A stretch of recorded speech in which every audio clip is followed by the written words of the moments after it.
Some viewers may find the following video disturbing. Viewer discretion is advised.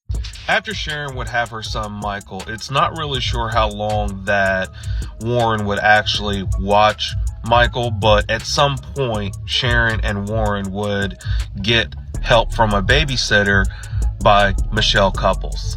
Michelle would say that when she started babysitting Michael, she was only 15 years old, and to say that she had been over in the house of Warren and Sharon is quite an understatement. She would say that she was over there at least 6 to 7 times a week. Suffice to say, she knew their home about as well as she knew her own home. This will become important later on down the road. And as I'd said before, Warren would go to the clubs where Sharon worked at, which really made a lot of the co-workers and owner kind of uncomfortable, as why would your dad want to come watch you work, considering the career choice that they were doing. But that would not be the only thing that would make people uncomfortable. Warren would actually make a lot of the customers uncomfortable because he would be very adamant about who he was, that he was Sharon's father. And he would make very inappropriate comments about her body and would go up to customers and be like, don't you think that her cherries need to be bigger? He would even go and make Sharon have a breast augmentation, and even after that was done, would even tell the customers, hey, aren't they bigger? Don't they look better? But that would not be the only thing that Warren would do. Remember when I would say that he would encourage Sharon to do these private parties and then would force Sharon to sell out certain services to men? Well, during these times, Warren would actually try to attend these parties, and he would actually ask permission to take photographs of Sharon performing these acts on other men. So you can imagine why a lot of people were very uncomfortable around Warren. It's also around this time where Sharon started befriending another co-worker, Cheryl Ann Camesso, who was a very beautiful Italian woman that worked with her that had big hair and big ambitions. In fact, was dancing in Tampa because she had dreams of actually becoming an actress in Hollywood at some point. And Warren would actually notice this and try to take advantage of that, and would actually walk up to Cheryl Ann Camesso and say, hey, I hear that you're trying to get into Hollywood. I know a person who knows a person, and I can take some pictures and videos of you, and we can go ahead and send it to my friend, and we can kind of get you into Hollywood. Being very naive, Cheryl Ann Camesso would be completely for this and would actually go with Warren and Sharon to go do this photo shoot. Michelle Couples would actually talk about a time where she was actually over at the house with Warren and Sharon, and Warren would actually put a videotape in thinking he was putting in a movie, and it would actually be a homemade video, and Michelle would actually say in this video was a videotape recording of Sharon and this woman, Camesso, doing stuff on camera.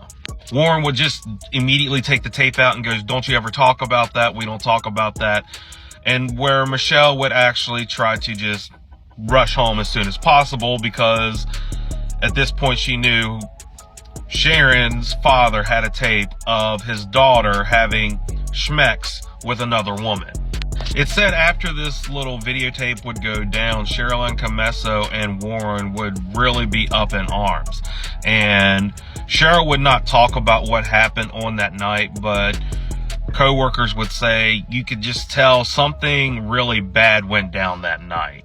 Eventually she would confide in the owner and say that she didn't mind doing stuff with Sharon, as, you know, that was her co-worker and around her age. But then Warren wanted to do stuff with her, and she really didn't want to do that. And it would also go into and be known that Warren would keep on pressing the issue, and eventually he would just force himself onto Camesso. It's around this time that Warren would start calling the club asking for Cheryl Ann on multiple times, and eventually the owner would just have to lie to Warren and be like, well, she's not around or she's not working today. Eventually these problems would come to a head, and it's around this time that Comesso knew that Warren was collecting benefits from the government. And she would actually report him to the government, and they would actually end out his benefits entirely.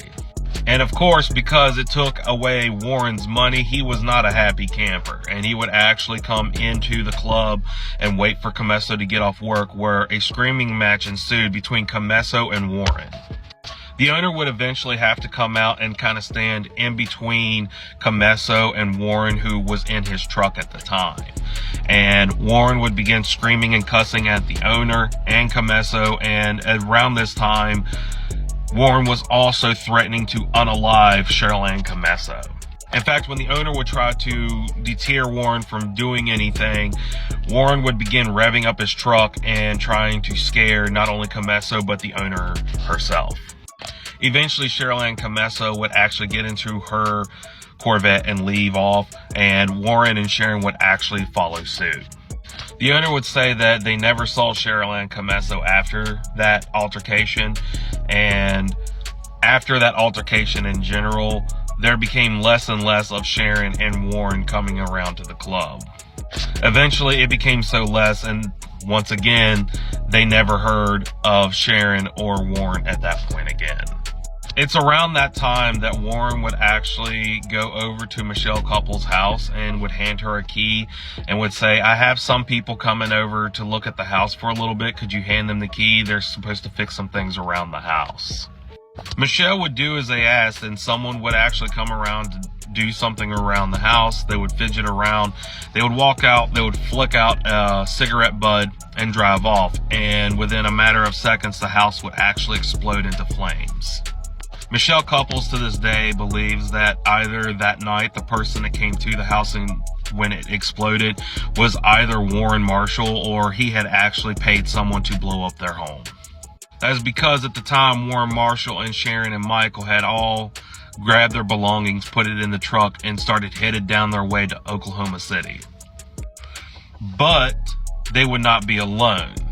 Around the time in 1989, around the time that they were leaving to Oklahoma City, Sharon would actually get pregnant again. And just like the first child when she was in high school, Warren would not allow her to keep the child.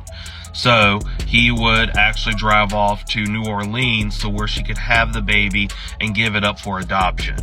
They would tell the adoption agency that they didn't have enough money to take care of another child as they already had one, and Warren would make it very apparent that the only thing he was really concerned about was money.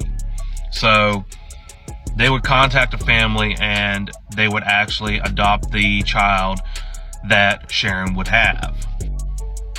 And Warren would actually get $7,000 in his pocket. So it was a win-win for either the family and for Warren.